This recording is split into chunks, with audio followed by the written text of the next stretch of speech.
Real Madrid just concluded their tour in the US with 1 win and 2 losses. However, as coach Carlo Ancelotti mentioned, summer-friendly results don't mean much. The important thing is that he now has a comprehensive picture of the team for the new season. Firstly, it can be confirmed that the 4-3-3 formation will return for Real Madrid in the upcoming season. Under Ancelotti, Real Madrid won their 10th and 14th Champions League titles with the 4-3-3 formation. But last season, the departure of Karim Benzema and the arrival of Jude Bellingham forced the Italian strategist to adjust. Carletto switched to a 4-4-2, with the forward duo Vinicius, Rodrigo, and placed Bellingham at the top of the diamond in midfield to utilize the English newcomer's excellent attacking ability. This was a precise decision, as Bellingham exploded in his debut season, significantly contributing to Real Madrid's double victory in La Liga and the Champions League. However, from what happened in the 3 friendlies in the US, it can be seen that Los Blancos will return to the 4-3-3. Ancelotti himself confirmed this with a statement after the match against Milan. Last season, we had to play 4-4-2 due to a lack of forwards, but this season the team will continue with 4-3-3. In theory, newcomer Kylian Mbappe will play the number 9 role, while Vinicius will stick to the left wing and Rodrigo will take charge of the opposite flank in the 3-man attack. But Ancelotti doesn't want to pin this trio to fixed positions. As he analyzed, mobility is very important because we will waste such quality forwards if we force them to play in fixed positions, not to mention it will make it easier for the opponent to defend. Besides finding a suitable framework, the tour gave Ancelotti the necessary answers about the suitability of the young players. Endrick has just played his first matches in a Real Madrid shirt, and it's still a bit early to judge the 18-year-old who just left Brazil. However, the first impression is that this forward seems a bit overwhelmed. He played quite timidly against Milan, and when he started to be more active in the match against Barca, he was a bit hasty in his decision-making. Watching Endrick play, goalkeeper Thibaut Courtois had to advise his junior to be a bit calmer. Meanwhile, Arda Güler left a completely opposite impression. The Turkish player played a very good first half against Milan and also performed well in the El Clasico in New Jersey. These performances helped Güler score points with coach Ancelotti, who is considering placing him in midfield due to Real Madrid's overcrowded attack. This is also a well-deserved recognition for the 19-year-old's efforts. Güler actually played well at the end of last season after returning from a long injury period, with 5 goals in the last 5 rounds in La Liga. And from what he has shown at Euro 2024 in the Turkish national team shirt as well as in the summer friendlies, Madridistas have reason to hope for the former Fenerbahce player. In contrast to the talented but still inexperienced youngsters, the veterans have shown remarkable adaptability in their new positions. Modric will turn 39 on September 9th, but the Croatian veteran is still proving that age is just a number for him.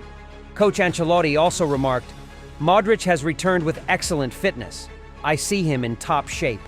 This is probably one of the reasons Carletto decided to assign him the role of orchestrator, previously held by Toni Kroos.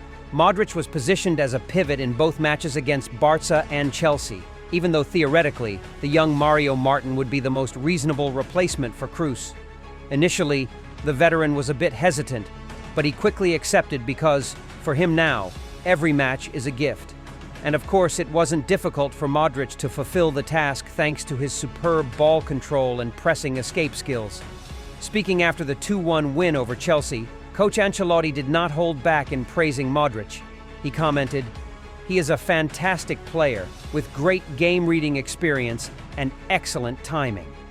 This will be a new feature of Real Madrid in the upcoming season, although Fede Valverde can also take on the role in Kroos's position. If you ask Coach Ancelotti what his biggest takeaway from the summer friendlies is, the answer would undoubtedly be the interesting discoveries from the young players. Real Madrid brought a total of 10 members from La Fabrica to the US, and except for the third goalkeeper, Fran Gonzalez, all of them got to play, and quite a few of them left their mark on the tour. Among them, the most impressive is Mario Martin. This 20-year-old midfielder not only started, but was also one of the 2 rare players to play all 270 minutes of the 3 friendlies against Milan, Barca, and Chelsea, along with Lucas Vazquez. Whether positioned as a pivot or a right midfielder in the 4-3-3 formation, he still played tirelessly like a perpetual engine in the midfield, with excellent physical fitness and a rare calmness for a young player. To find more solutions for the center-back position, where David Alaba is still injured and Jesus Vallejo is unreliable, Coach Ancelotti also gave opportunities to Jacobo Ramon, Raul Asensio, and Joan Martinez. Among this trio, the last name has left the most significant impression, with an ideal physique standing at 190 meters tall, a solid mentality, and composed play. And here's the most remarkable thing: Martinez won't turn 17 until August 20th.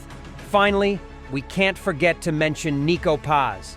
The young Argentine talent scored Real Madrid's consolation goal in the 1-2 defeat in the El Clasico against Barca.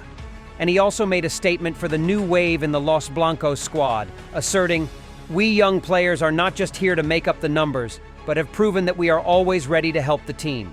However, not all young players have managed to make their mark at Los Blancos.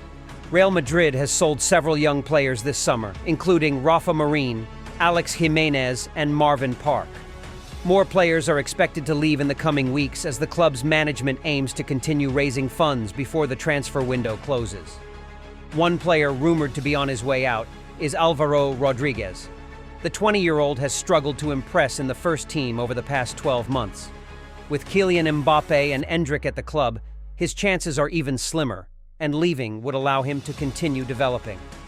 Real Madrid's opportunity to sell Rodriguez was impacted when he had to leave the preseason tour in the US due to an ankle injury. Fortunately, Marca reported that the injury is not serious, and he will recover before the end of the month. Therefore, Rodriguez's situation remains unchanged, and the likelihood of him being sold by Real Madrid is still high.